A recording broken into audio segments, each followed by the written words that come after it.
Bom, dando continuidade ao nosso estudo do capítulo 21, agora nós vamos fazer uma análise um pouquinho mais elaborada de um circuito muito simples como esse, onde eu tenho aqui uma bateria, um motor e um resistor.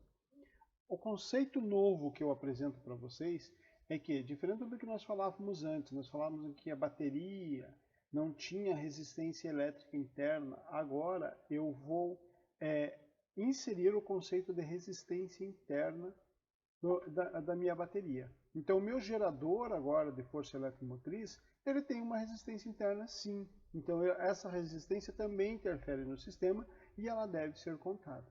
Da mesma forma, quando eu tenho um motor elétrico, esse motor elétrico também vai ter uma resistência interna lá dentro. Então, eu tenho uma resistência externa no meu gerador de força contra eletromotriz. E, obviamente, o meu resistor, ele é só resistência, né? Então, eu tenho uma resistência que eu chamo de resistência externa.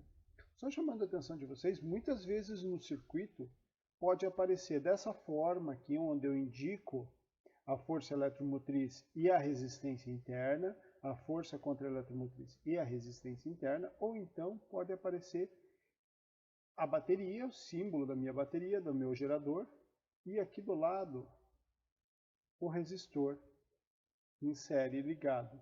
E aí, normalmente faz isso aqui, ó. Uma caixinha que engloba os dois para indicar que todos estão no mesmo compartimento, vamos assim dizer, que essa resistência faz parte desse compartimento, essa resistência faz parte desse compartimento, ou seja, são resistências internas, tá? Então é muito comum a gente encontrar esse tipo de representação aí. Além do mais, normalmente quando nós nos referimos a um circuito que contém resistência interna, é muito comum vocês encontrarem essa denominação aqui, R minúsculo. Então, por mais que existisse aqui, ó, um resistor aqui ao lado, se ele colocou para resistência externa, ele vai usar R maiúsculo, para interna ele vai usar um R minúsculo, tá? E o que acontece com a energia nesse meu sistema? Dentro da bateria, a força eletromotriz, nós já falamos que ela fornece energia. Bom, é de se esperar que a resistência elétrica consuma essa energia, né? Então, a resistência interna vai consumir essa energia. No motor, o epsilon' ou a força contra a eletromotriz consome energia, enquanto que a resistência interna consome energia. No resistor, consome energia também.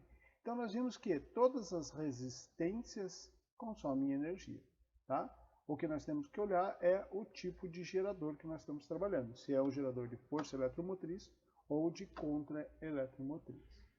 Bom, agora aprofundando um pouquinho mais, nós temos esse circuito e nós vamos analisar de novo, continuar analisando o que acontece com a bateria para chegar numa equação para esse circuito.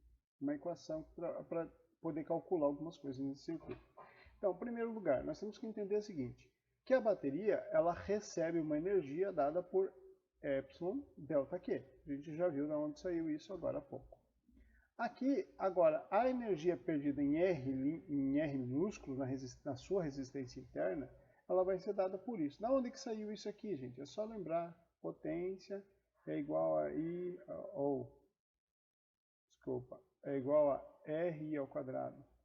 RI ao quadrado. Portanto, potência desse cara aqui é energia sobre tempo, sobre delta T, tá? Então, a partir disso, eu tiro essa relaçãozinha aqui para a energia perdida na resistência interna da bateria. Para girar o motor, a energia perdida para o motor já vai ser a mesma coisa que a primeira, porque nós estamos falando da força contra a eletromotriz. Para a resistência interna do motor, vai ser igual à segunda, muito semelhante, só lembrando que a corrente elétrica aqui é a mesma para todos. Na resistência R vai ser a mesma coisa, nasce da mesma fonte aqui. A única diferença é que lá eu estou trabalhando com R minúsculo, R' minúsculo e aqui a R maiúsculo, tá? Então esses três aqui saem da mesma relação e esses aqui saem da mesma relação. Agora o que nós vamos fazer aqui é o seguinte, por conservação da energia, nós sabemos que a energia fornecida tem que ser igual à energia, toda a energia consumida. Então a energia consumida vai ser a soma de todas essas energias aqui, que nós já definimos anteriormente. Lembrando que o conceito de corrente elétrica é da variação da carga pelo tempo, ou seja, a variação da carga vai ser I delta T.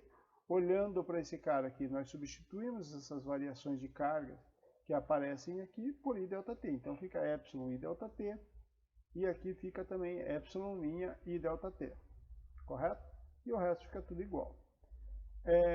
A partir daí, nós temos I delta T como termo comum aqui dentro. Então aqui corta, aqui corta, aqui corta, aqui corta, aqui corta, aqui corta, aqui corta, corta e corta.